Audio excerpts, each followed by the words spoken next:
again from Czechoslovakia. He's good at one-on-ones. The key is for Donnie Beaupre. Wants to get outside the crease, challenge him, which he can't do until Preacher touches the puck. But then I got a feeling, if I can make a prediction here, I think Preacher's going to go for the deep. Oh, interesting. All right, let's see what happens. The last time a penalty shot was taken against the North Stars was December 30th, 1987. Chicago's Troy Murray took it on Kerry Taco, and it was a goal.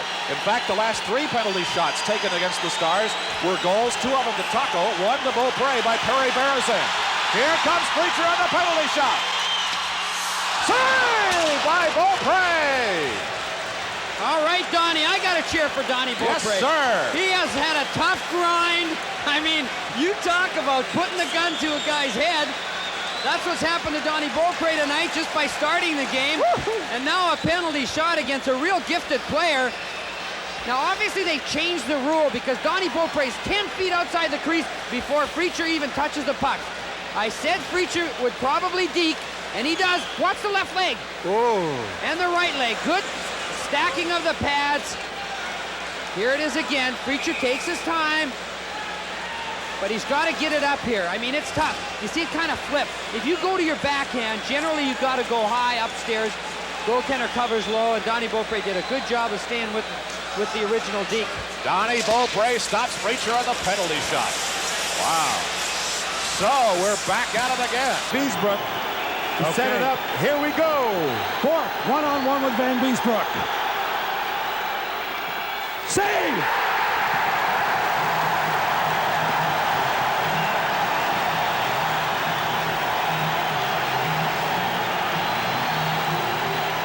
Vanbiesbrouck must be watching his view from the crease. As soon as Vanbiesbrouck saw Ray Bourque cut to his left, you knew Ray Bourque was going to deke and not shoot. And Vanbiesbrouck played it perfectly. Watch Bourque cut to his left. He's going to cut way over to his left. He's not going to shoot the puck now. He's cutting across. And Vanbiesbrouck stayed with it beautifully and made a fine save. Bourque went to his backhand side. Vanbiesbrouck stayed with him, did not drop early. Made a tremendous save. A tremendous save to keep this a 4-3 Ranger lead. Of course, Leach knows that that was a good play now. Wow. 5 minutes left, second period. Rangers still lead it. As the Bruins captain thinks about what he might have done differently. Vanbiesbrouck's last penalty shot was against Pat Verbeek. And Pat Verbeek scored on it. He stopped Peter Klima 2 years ago, did Vanbiesbrouck. Vanbiesbrouck decides to cover up here with some pressure on to get a face-off. Vanbiesbrouck has stopped 2 out of 3 in his career with the Rangers. That's about 33%, That's right. It's a scoring rate. That's what we figure. Here he goes. Ciccarelli with the penalty shot. And Bester got a piece of it. So something for the Leaf fans to think about. Bester holding his net and not allowing Ciccarelli to make him move one way or the other. He just stood there and got the glove on it. Nice save by Bester. That's one of the worst attempts at a goal on a penalty shot I've seen since Frank Mahovlich slapped one from the blue line many years ago. Ciccarelli, who can fire that puck, first of all, hardly was skating, and second, really didn't get much wood on it. No. Maybe he felt sorry for the Leafs. 16:05 remaining in the second period. One of the all-time great scorers in the National Hockey League, trying to catch his breath here. That's exactly right. He's tired. I bet you he tries to shoot it high to the catching glove side. Okay. Maybe not. I might go. I lose a lot of bets. Here we go. Lafleur against Reddick. Save. Reddick. He went between the legs. Well, Reddick was out so far that Lafleur couldn't shoot it high on the glove side. So he went in and he tried to get Reddick to open up, and Reddick moved back beautifully with Lafleur as Lafleur came in. Lafleur had intentions of shooting because he slows down. You'll see him slow down and glide right here. Now Reddick moves back with him. Lafleur makes a move, tried to put it through the legs. Reddick kept his goal stick there. Pretty good save. Goaltender's 4 for 4 this year as far as penalty shots go.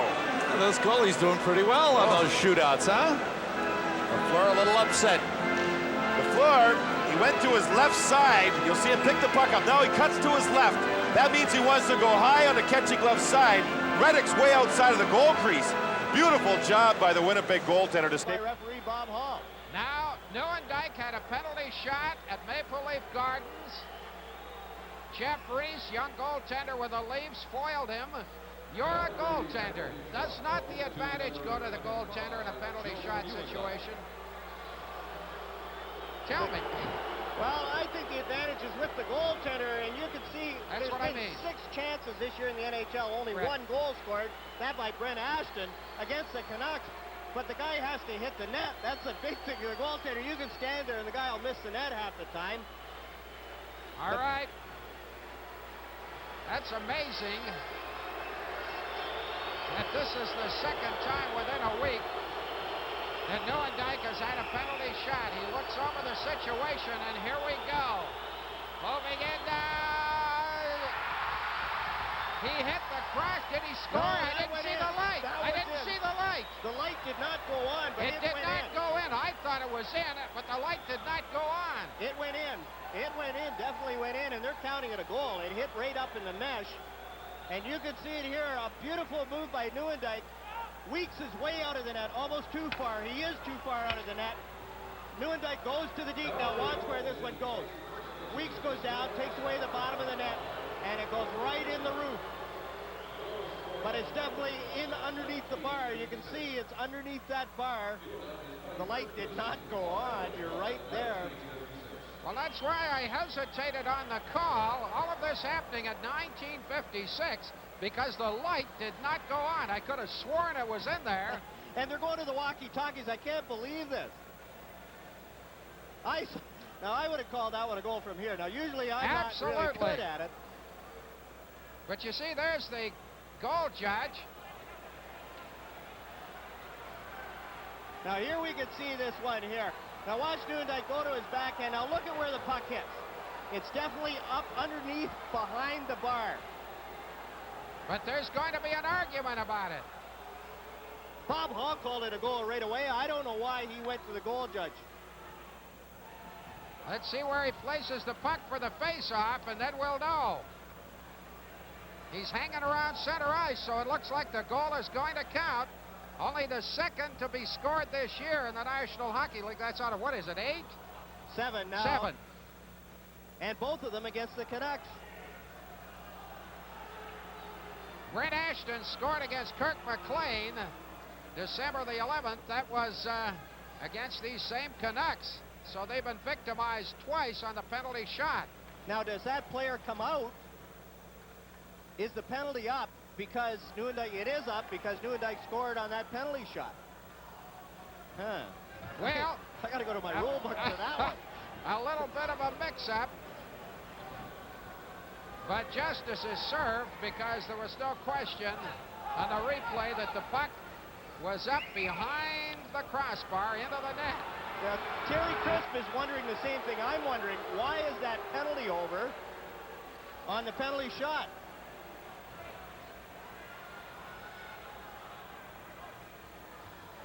At any rate, that's a go-ahead goal for Calgary. Drama of Hawerchuk against Malarchuk. Well, you've got a pretty good matchup here. Dale Hawerchuk ready to go here with 13 goals on the season for the Winnipeg Jets. A big, tall, lanky skater, similar to Mario Lemieux. Doesn't have those type of moves, but he's a big, big hockey player and has a long reach. And here he comes from center ice. Dekes his way in on Malarchuk, fakes, and Clint stops it.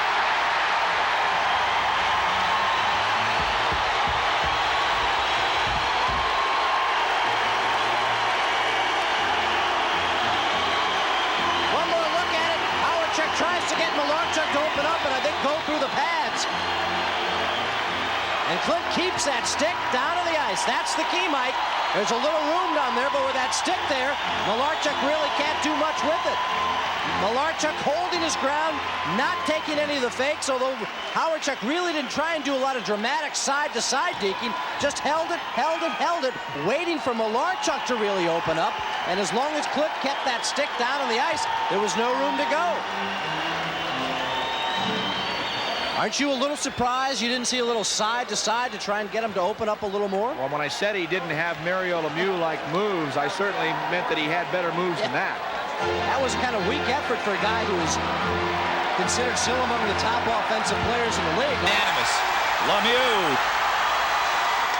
That's it! He has equaled his high in points in a game. 4 goals from Mario Lemieux, a penalty shot. 6-4 Pittsburgh.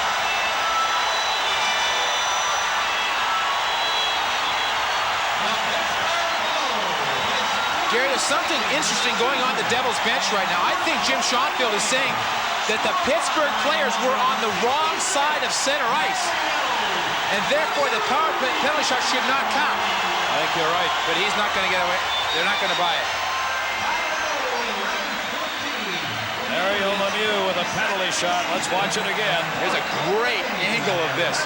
You're going to see what Terreri and every other goaltender sees. The size, the ability to pull a puck one way or the other. Made it look easy. What an afternoon for Mario Lemieux. He now has 42 goals, 101 points. And the Pittsburgh Penguins again lead by 2. See, right there when he stopped. Remaining in the game against Michel Goulet, and he stopped him cold. And he also stopped Dino Ciccarelli earlier in the year. So Bester is perfect facing penalty shots. So far this season in the NHL, there have been 11 penalty shots. There have been 4 goals. And now it'll be Greg Adams to take it. As he moves up ice, picks up the puck at center ice, coming down the middle. Greg Adams fakes, hit the post with a little backhand move. He'd like to take that one back. Well, I think he was coming in just a little too fast. He wasn't really under control. He took a real big run at the puck at center ice, and he was flying when he came in on Bester, and he gave him a couple of moves. Adams went to the backhand. Here he is. He's just coming right in. He's taking a look, moves it over to the backhand. He's got Bester beat, and he put it right off the goalpost. He just had to drive it home a little bit more, and he would have scored. Good effort, though, by Adams as he faked the shot on the forehand, then went to the backhand, but I think he was still going just a little too fast. But nonetheless, Bester now is 3 for 3 in penalty shots.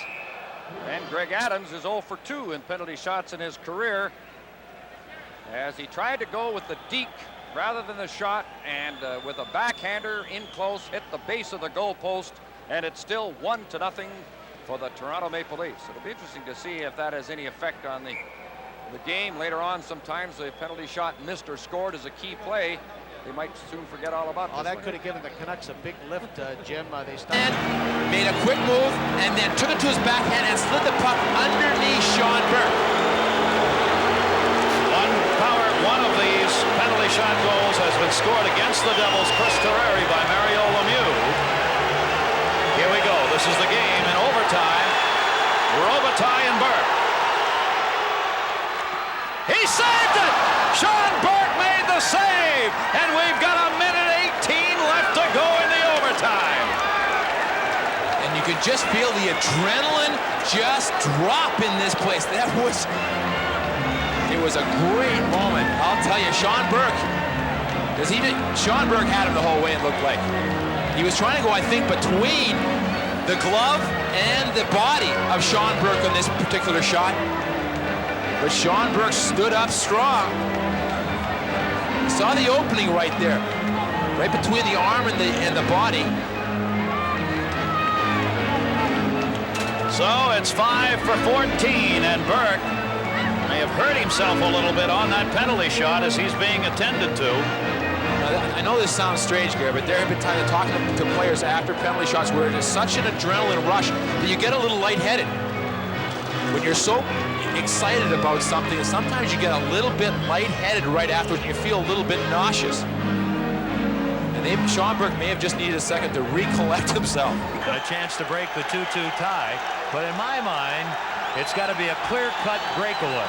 And in my mind, that was not a clear-cut breakaway. I think the thing that maybe Bill McCreary is looking at is he said he's in the clear, you can make a deke, you can take a shot, but he was pulled down from behind, and I guess that's maybe what he's looking at. the second penalty shot in just over a week for the Blues, as Dougie Evans had one a little while ago. He scored on it, a big goal for the Blues at that time. This time it'll be the rookie Steve Tuttle out of the University of Wisconsin. Here comes Steve Tuttle over the blue line. Out Chevrier. Chevrier backing in. Tuttle fake shoots. Chevrier makes the save. And they roar in Chicago.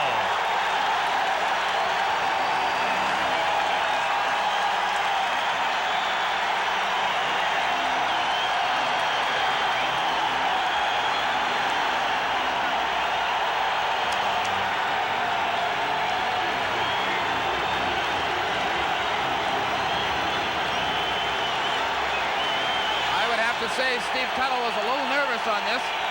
Rookie came to his left a little bit, tried to make a little move, go to his forehand, didn't get it up, maybe tried to go between Chevrier's legs. It's Steve Tuttle with a good burst of speed.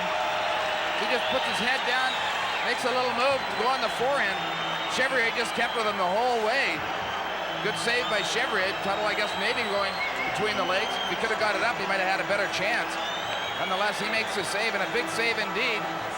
It's the Blues, a man short. That happened while the Blues had a penalty. Brian Benning is in the penalty box for holding. Still 1 minute and 49 remain on the Chicago power play. Steve Tuttle getting a penalty shot. Bidding for his 11th goal in his rookie season, and Mike Keenan able to smile as his goaltender, Alain Chevrier, comes out on top. Well, no, you can be clear from the blue line in. And it's usually judged if he's out in front so far and you make a vicious slash on the ankle or over the head or something like that, or a long distance hook is the way I like to refer to it as. And we saw the replay, Dave, it did look like that he had his arm's length way out and just got the blade of the stick to hook Yzerman down. And therefore, maybe I take back what I said. Maybe it is a legitimate penalty shot call by Marawali. Second penalty shot in Steve Yzerman's career. His first one unsuccessful against Doug Keens. Let's see what he does against the rookie. He scores! Yzerman makes it 2-0.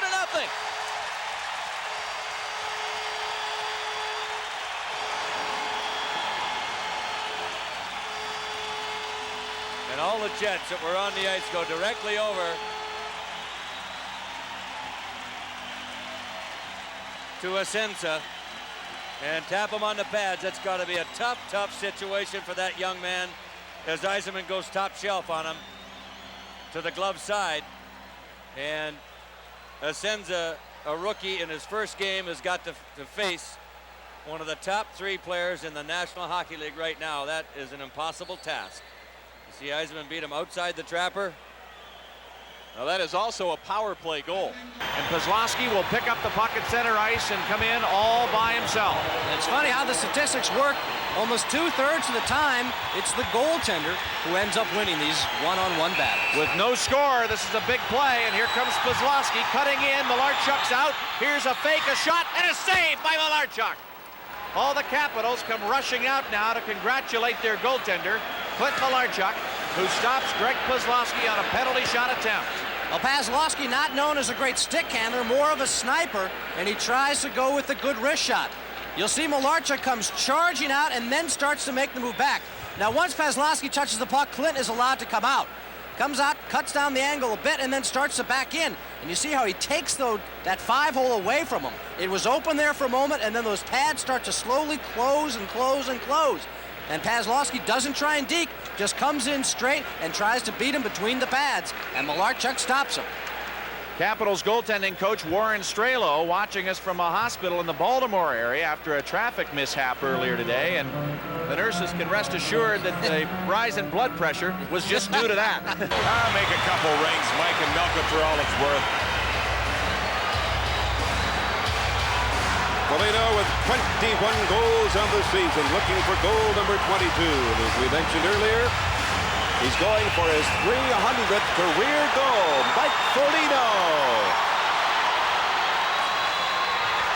He's stopped by Hanlon. Hanlon reached out with the glove. You see what Hanlon did after he made the save? He leaped in the air like Foligno does after he scores.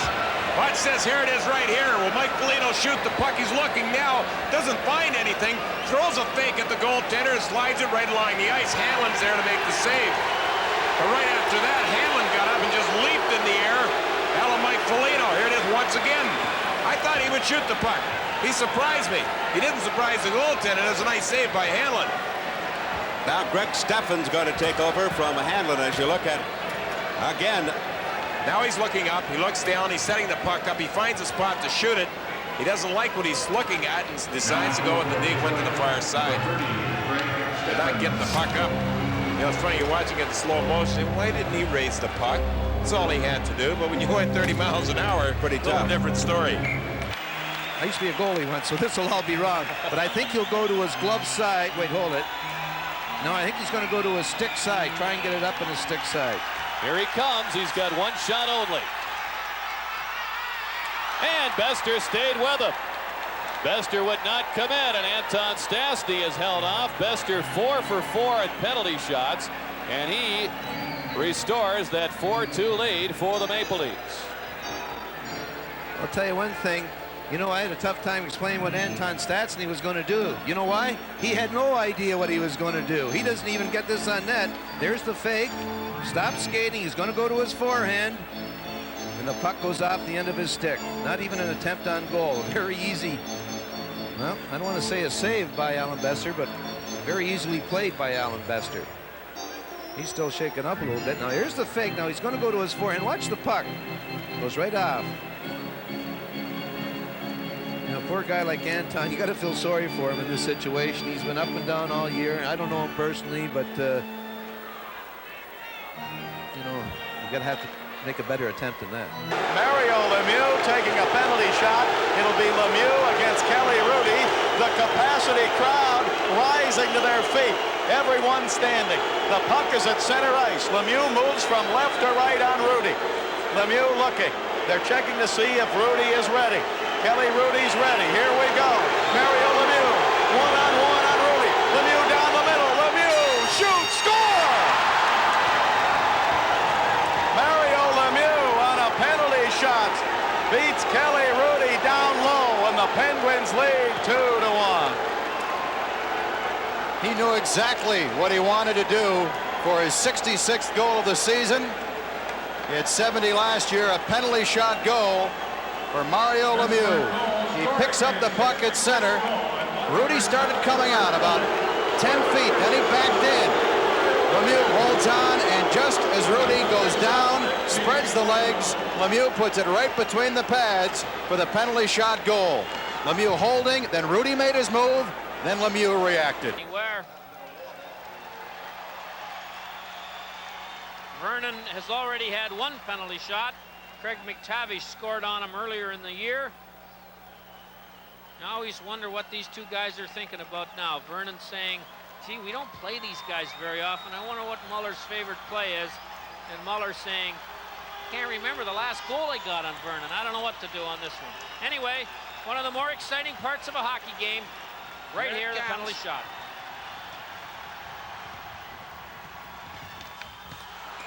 He lost control of the puck, and Captain Kurt Muller fails to score. And I think that play right there typifies the New Jersey Devils season. Muller, who's a good hockey player, comes in, fakes the shot, then goes to his forehand, hoping that Vernon will go down, and Vernon does. But Muller loses the puck right off the end of his stick. And that frustration has been with the Jersey Devils since they reported to training camp last September. He's got Vernon where he wants him, but he loses the puck. Muller, of course, was the #2 draft choice. That was back in 1984. The #1 was some chap named Mario. Well, Muller's been a great hockey player, but I think he's another example of a player that overachieved last year offensively. Le Canadien. Et c'est John Carlander qui va s'en charger, je crois. Carlander, qui est un joueur qui n'a que 5 buts et 4 passes depuis le début de l'année. Habituellement, Patrick Roy excelle sur les échappées. Surveillons ce qu'il peut faire maintenant sur ce tir de pénalité. Alors Carlander, 5 buts depuis le début de la saison, et ça, c'est en 22 matchs. Il en est à son 23e ce soir. Alors c'est toujours spectaculaire, évidemment, un tir de pénalité. Voilà, Carlander est parti. Roy qui est sorti, très loin devant son filet, le tir est but. Et c'est 4 heures. Très beau jeu de sa part. A réussi, si j'ai bien vu, Richard, à faire bouger Patrick Roy, à le faire agenouiller juste à temps pour passer le disque à sa gauche.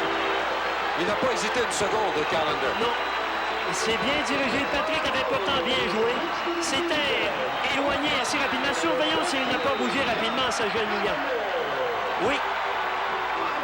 Il le fait bouger juste à temps pour pouvoir libérer le gant. Surveillez-le bien de très près ici. S'agenouiller pour libérer le gant. La rondelle était juste à la bonne hauteur s'il demeure debout, aurait capté le disque avec le gant. Chico's standing up now. I can see the beads of perspiration. Checking his glove. Well, Klima, I seen him on a penalty shot earlier this year, and he deked. He didn't score. Jacques Demers has last-minute instructions. Peter Klima on the penalty shot. Saved by Casey as Klima just tipped it awry. Boy, when it's going your way, it really is. And John Casey helps himself. Well, I had mentioned the last time I saw Klima, he deked. He didn't score. I don't know if John Casey was looking for the deke. He's out quite far, and he's not moving back. He's really a dead duck here because Klima pulls it around him, and there you see Klima has the whole net. But John Casey has things going. He's had a couple goalposts. Never touched it. And what a goalie will say in this situation, Doug, is at least I was challenging him. Yeah. But watch the stick work by Klima. He doesn't touch the puck, but he just moves his stick, which freezes Casey. And then he's able to deke around him, but he missed his deke, and the score remains 4-0. Dead duck is right. Had Klima been able to tee up that backhander, it would have been a gimme. We may not get to see it before the shot here because they're ready to go. Well, it's going to be interesting to see. A lot of times, European players, when they go in on breakaways, will try and score off the backhand. We'll see if this is how Anders Karlsson works it. A Swedish player. Here he comes. He's all alone from center ice. Coming in on Don Beaupre. A fake slap shot and a save. He wound up and tried to fake that slap shot, and Beaupre bought it, but Don Beaupre also slid to his right to help cover up. And that is exactly where Karlsson put the puck. So Don Beaupre outguesses his opponent and keeps the score at 4-2. He tries to finish it off on the forehand after getting Beaupre to commit, but doesn't get the puck up enough. And Beaupre, who's made some spectacular saves for very little action in this second period, comes up with a big save here. As Mike mentioned, the fake slap shot gets Beaupre to commit a little bit, and then he spreads himself out, but he doesn't really go down. When we see it on that replay, he doesn't go down as much as I thought initially. He really does wait until Karlsson starts to make that move after the fake slap.